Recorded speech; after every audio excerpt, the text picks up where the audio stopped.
side control or side mount. So basic side mount. He's got his knee pressure, he has his frame, I have my crossface, I have my underhook, my hips are down, my toes are together, my knees are tight, and I'm going for a gable grip to control. So what we're going to do is attack the key lock first. Just going to rotate a little bit. So from here, I'm going to release my crossface and underhook, but I don't want to give him complete ability to just blast through my arms and hip escape. So as I release, I'm going to catch his shoulder and then lock my elbows in. Try not to make too much movement with your arms.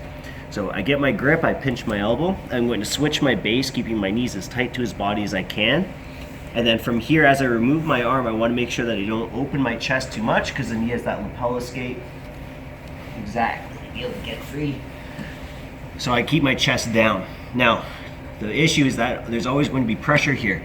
So for me to get my hand inside, it's going to be tough. So I'm going to roll my shoulder forward, just buckle.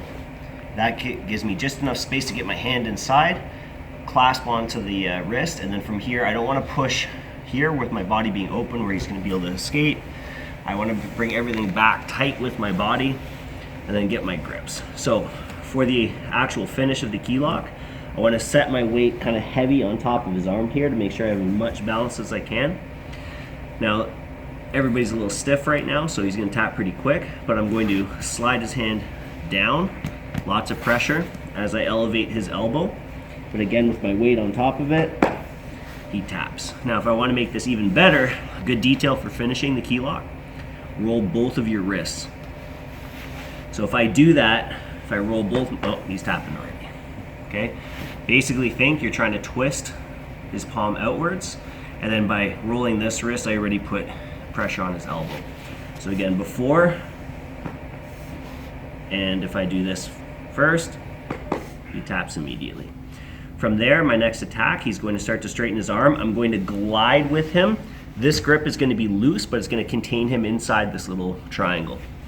I don't want to stop his ability to turn his wrist, because I want him to turn and then catch him at the last second here. Make the little adjustments on your arm so that I feel his elbow touching my forearm.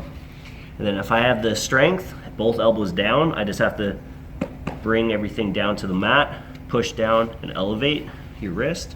For the tap, if I caught him a little bit unclean, his thumb's still pointing towards my head or his head a bit, I do the same thing as the key lock, but with the focus of driving that wrist a bit more. If I catch him a little bit, thumb towards his hip here, then I elevate the other elbow for the lock. Now he completely frees his arm and hides it. What I want to do is not be too focused on catching his arm. I want my body in position. So I create a hook, I keep my elbow tight, no worries about actually having deep contact on the arm. My free hand comes to block his head, and I use that to bring my weight back over my hips and heels. And then here's where my catch is tight. Bury your elbow like you're trying to break the guy's ribs. My head leans tight, and I use my neck and head to trap his arm. This hand can stay, or it can push his head. What I'm going to look to do is take a big deep step, center of the back, so behind his arm. My butt stays low. As I pivot and swing my hips, I catch his hand, knees tight together, heels tight, and then from here, so long as I have my elbow pointing directly off my chest here, his wrist will naturally go thumb up, which is what we want for the bar. If I pinch tight like this, his thumb's gonna rotate to the side. If I feel like I can't quite get him or he's fighting me, then I'm gonna let go, catch his wrist, twist everything back into position, and hips up for the tap. So again,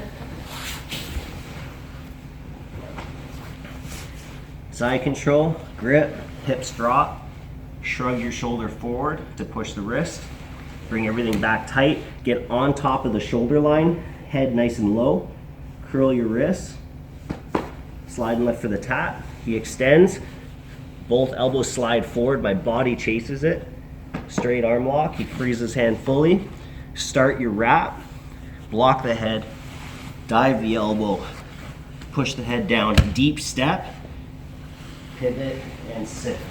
Knees tight, elbow high for the tap, or come to the wrist quickly and finish from there. That's your triple attack from